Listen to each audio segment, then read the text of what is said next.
The White House's immigration discussion reached a fever pitch in March when President Trump reportedly threw out multiple ideas to stop the flow of migrants crossing the U.S.-Mexico border. According to a new book excerpt which was published in the New York Times, President Trump suggested building a large water-filled trench along the border. That trench would contain snakes and alligators aimed at deterring migrants from crossing. That book was written by two New York Times reporters based on interviews with more than a dozen anonymous officials.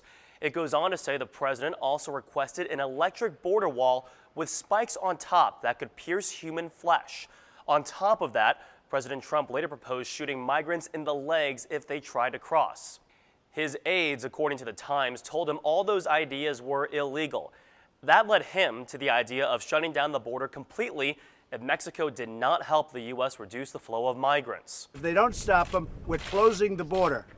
They'll close it, and we'll keep it closed for a long time. I'm not playing games. The president eventually backed off that threat, giving Mexico time to apprehend more migrants and help the U.S. in its immigration crackdown.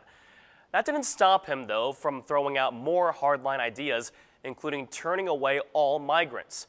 The book goes on to say he promised a pardon for then Customs and Border Protection Commissioner Kevin McAleenan if he got in trouble. The new revelations also touch on the power struggle between key players in the Trump administration. Then Homeland Security Secretary Kirstjen Nielsen pushed back on a number of President Trump's ideas, citing legal concerns.